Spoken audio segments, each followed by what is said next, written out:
ભાગવતમાં તો ક્યાંય કથા નથી સાહેબ, પણ શાંતિથી સાંભળો છો એટલે કહું સાંભળો. એ પાંચે પાંડવો અને દ્રૌપદી જતા હતા ને, ત્યારે રસ્તામાં એક સ્ત્રી મળી. છૂટા વાળ હતા, સફેદ કલરનો હાડલો પહેર્યો હતો. આ સ્ત્રી ખડખડાટ હસવા લાગી. પાંચે પાંડવોને કહે છે, હે યુધિષ્ઠિર, ક્યાં છે તારો ધર્મ? ભીમ, ક્યાં છે તારી ગદા? અર્જુન, ક્યાં છે તારું ગાંડીવ? યુધિષ્ઠિર મહારાજે સ્ત્રીને પૂછ્યું, દેવી તમે કોણ છો?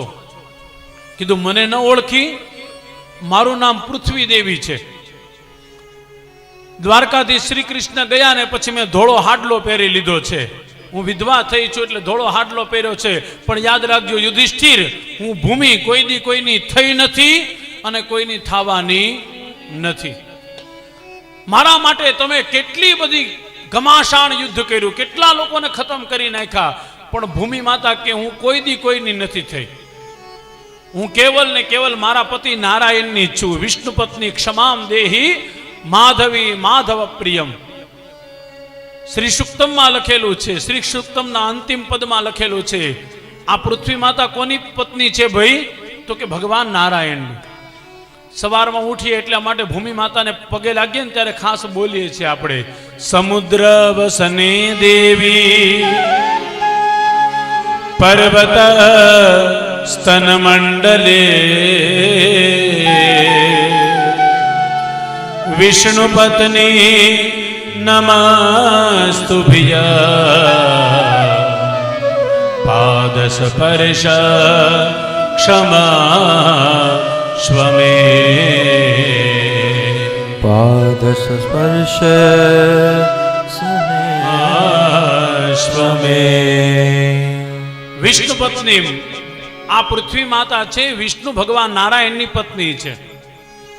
યાદ રાખજો, ત્રણ દેવી એવા છે જે આપણને માયામાં નાખે છે અને ઈ ભગવાનની પત્ની છે. એનું નામ છે પેલું લક્ષ્મી. લક્ષ્મીથી આપણે માયામાં પોગી જઈએ છીએ. જે માયા તમને મને ભગવાન સુધી નથી પહોંચી દેતા. માફ કરજો, આ અમને હોતે નિયમ લાગુ પડ્યો, ખાલી તમને નહીં. માયાની પાછળ તમે જેટલા દોડશો ને એટલા વધારે ભગવાનથી તમે દૂર થતા જશો. આ નિયમ અમને પણ લાગે. તમે છે ને મૂકવાનું ચાલુ કરી દો કે નહીં મારે જોતું નથી, તો ઈશ્વર તમને સામેથી આપશે. આ લક્ષ્મીનો નિયમ આ છે. તમે બહુ એને પકડી રાખો ને એટલે વધારે દુઃખી થાવ.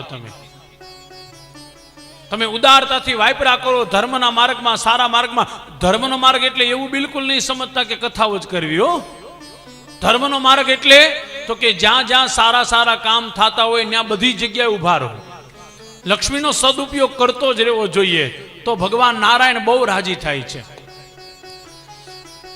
લક્ષ્મી છે ભગવાન નારાયણની પત્ની છે, ભૂમિ છે ભગવાન નારાયણની પત્ની છે, અને માયાદેવી છે એ પણ ભગવાન નારાયણની પત્ની છે. ક્યારેક તિરુપતિ બાલાજી જાઓ તો તિરુપતિ બાલાજીમાં દર્શન કરજો. આ ત્રણેય દેવી ભગવાનની સાથે બિરાજે છે, લક્ષ્મી, ભૂમિ અને માયા. આ માયા એટલી બધી જબરજસ્ત છે કે બધું આપણને ખબર છે કે આ કરવાથી સારું થશે, છતાં પણ માયા આપણને સારું કરવા દેતી નથી. ભાગવતની કથા છે. આ ખડખડાટ હસતી સ્ત્રી ભૂમિ માતા કહે છે, હે પાંડવો, તમે મને પ્રાપ્ત કરવા માટે કેટલા લોકોને ખતમ કરી નાખ્યા. હું કોઈની થઈ નથી ને કોઈની થવાની નથી. પછી તો કથા છે. પાંચે પાંડવો દ્રૌપદી ભૂમિ માતાને પગે લાગે છે. ભૂમિ માતા ત્યાંથી અંતર ધ્યાન થયા. ત્યાંથી આગળ ગયા. સૌથી પહેલા દ્રૌપદીનો દેહ પડ્યો. કથા સાંભળજો. સૌથી પહેલા કોનો દેહ પડ્યો? તો કે દ્રૌપદીનો.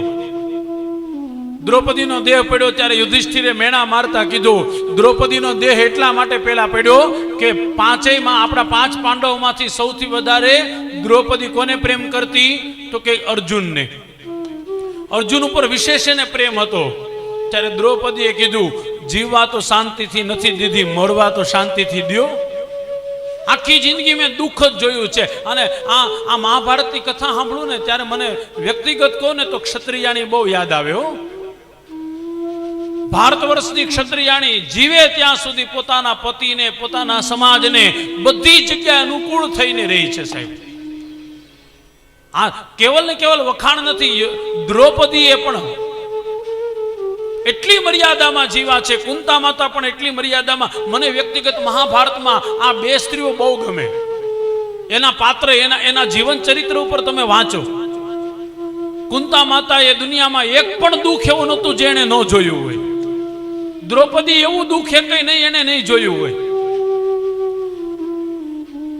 સગો નણદોયો આવ્યો તો એને ઉપાડીને વયો ગયો તો. દુર્યોધનનો હગો બનેવી. એટલું જ નહીં, ભરસભાની અંદર હગા દેરે એને સાડી ખેંચી હતી. દ્રૌપદીની 3 વખત એનું અપમાન થયું છે જાહેરમાં. છતાં પણ જો દ્રૌપદીએ મનમાં આ બધું ઝેર પી ગઈ. ગઈકાલે આપણે કીચકની વાત કરી હતી. કીચકે પણ દ્રૌપદીને જાહેરમાં એના વસ્ત્ર ખેંચ્યા હતા. મહાભારતમાં લખેલું છે. દ્રૌપદી કહે છે યુધિષ્ઠિર મહારાજને, મને જીવવા તો શાંતિથી નથી દીધી, મરવા તો શાંતિથી દ્યો. ત્યાંથી આગળ જાય છે. સૌથી પહેલા સહદેવનો દેહ પડ્યો, પછી નકુલનો દેહ પડ્યો, અર્જુનનો દેહ પડ્યો, છેલ્લે ભીમનો, અને યુધિષ્ઠિર મહારાજ સદેહે સ્વર્ગની અંદર ગયા.